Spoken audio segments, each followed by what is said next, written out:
Assalamualaikum warahmatullahi wabarakatuh. Gimana kabarnya teman-teman yang sedang menonton video ini? Semoga semuanya dalam keadaan sehat walafiat. Amin, amin ya rabbal alamin. Ya, kembali lagi dalam konten video di channel YouTube ini. Masih bersama saya Lia Gatra Hanafiani, mahasiswa semester 7 dari Universitas Bina Bangsa. Nah, pada video kali ini saya akan membahas mengenai kajian bidang-bidang filsafat. Tentu teman-teman tidak asing ya dengan kata filsafat. Nah, lalu apa saja sih yang perlu dibahas atau bidang-bidang apa saja yang terdapat dalam ilmu filsafat tersebut? Mari kita bahas videonya. Kajian-kajian dalam bidang filsafat ada 3. Yang pertama yaitu ontologi, yang kedua epistemologi, dan yang terakhir adalah aksiologi. Kita akan bahas satu persatu mengenai hal-hal tersebut. Yang pertama yaitu ada ontologi. Nah, pengertian dari ontologi ini adalah ilmu yang mempelajari mengenai keberadaan suatu ilmu. Aspek ontologi hendaknya digunakan secara metodis, sistematis, lalu juga koheren, rasional, komprehensif, dan radikal serta universal. Maksud dari metodis di sini maksudnya adalah ilmu filsafat harus digunakan melalui metode-metode ilmiah. Lalu juga secara sistematis harus berurut begitu. Dan koheren di sini, koheren yang dimaksudkan adalah berdasarkan kaidah-kaidah kebenaran. Lalu juga tadi disebutkan secara rasional, artinya secara berdasarkan fakta yang ada pada lapangan begitu ya. Kalau komprehensif itu sebisa mungkin filsafat kajiannya itu harus meluas gitu ya, harus semua itu kita kaji bukan berdasarkan hanya satu sumber saja. Setelah itu juga radikal, artinya kita berpikir sampai ke akar-akarnya dalam permasalahan tersebut. Dan yang terakhir adalah universal. Orang filsafat harus mengkaji suatu ilmu itu secara universal atau secara umumnya terlebih dahulu. Nah, lalu ada fungsi dan manfaat ontologi itu tersendiri. Ontologi ini berfungsi sebagai refleksi kritis antara objek atau bidang garapan, konsep-konsep, asumsi-asumsi, dan postulat-postulat ilmu ya. Ontologi menjadi penting karena ontologi memberikan ilmu untuk menyusun suatu pandangan dunia yang integral, komprehensif, dan koheren. Ada pula aliran-aliran yang terdapat pada ontologi itu tersendiri.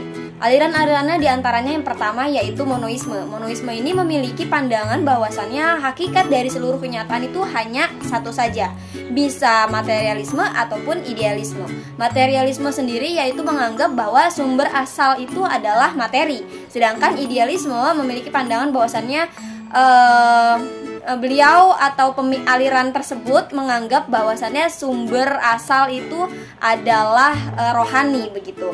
Nah, aliran yang kedua atau aliran yang selanjutnya yaitu adalah dualisme. Nah, di sini tuh memiliki pandangan bahwasannya hakikat dari seluruh kenyataan itu ada 2, yaitu hakikat materi dan rohani begitu ya. Selanjutnya yang ketiga yaitu pluralisme. Pluralisme ini memiliki pandangan atau aliran ini menyatakan bahwasannya kenyataan alam tersusun dari banyak unsur, lebih dari 1 atau 2 hal tersebut. Selanjutnya yang keempat yaitu ada nihilisme. Nah, nihilisme ini sebuah aliran yang ada sebuah doktrin yang tidak mengakui validitas alternatif yang positif seperti yang tadi sudah dijelaskan. Selanjutnya yang kelima atau aliran yang terakhir pada ontologi ini adalah aliran agnostitisme. Nah, di sini memiliki paham ini memiliki pandangan bahwasannya mengingkari kesanggupan manusia untuk mengetahui hakikat benda, baik hakikat rohani maupun materi. Kajian dalam bidang filsafat yang kedua yaitu ada epistemologi. Pengertian epistemologi ini berasal dari bahasa Yunani yaitu epistem yang berarti pengetahuan dan logos berarti teori. Dengan demikian epistemologi yaitu teori mengenai bagaimana seseorang itu mendapatkan pengetahuan. Nah, sama seperti yang tadi ontologi, epistemologi juga memiliki aliran-aliran di dalamnya. Aliran yang pertama yaitu adalah rasionalisme. Rasionalisme adalah paham yang memandang bahwasannya semua pengetahuan bersumber dari akal pikiran. Selanjutnya yang kedua yaitu empirisme. Paham yang memandang bahwasannya semua pengetahuan manusia diperoleh melalui pengalaman indera. Lalu paham yang ketiga yaitu paham realisme. Di sini paham ini memandang bahwasannya objek-objek yang kita serap lewat indera adalah nyata dalam diri objek tersebut. Nah, aliran yang keempat yaitu aliran kritisisme.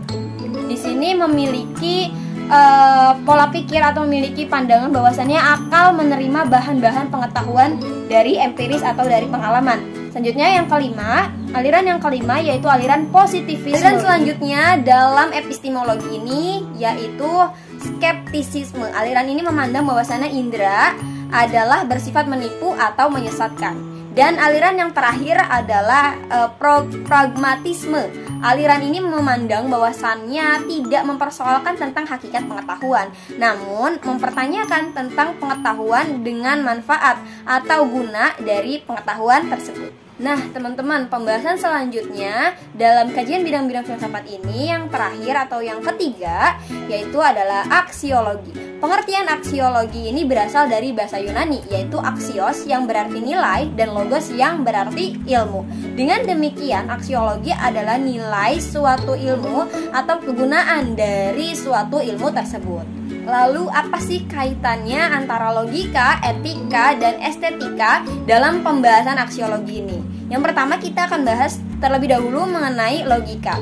Logika akan membantu manusia dalam menempuh jalan yang paling efisien dan menjaga kemampuan yang salah dalam berpikir. Dengan kata lain, orang akan berpikir secara benar. Selanjutnya yang kedua yaitu etika. Tujuan dari etika adalah agar manusia mengetahui dan mampu mempertanggungjawabkan apa yang telah ia lakukan. Selanjutnya yang ketiga yaitu estetika.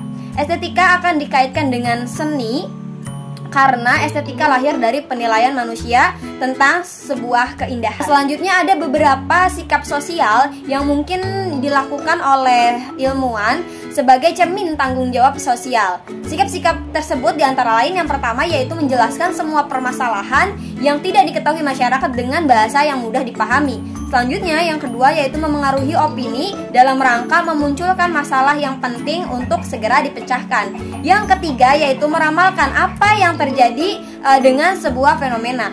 Selanjutnya yang keempat yaitu menemukan alternatif dari objek permasalahan yang menjadi pusat perhatian masyarakat. Dan yang terakhir atau yang kelima yaitu dalam bidang etika, ilmuwan tidak hanya memberikan informasi tetapi juga memberikan contoh.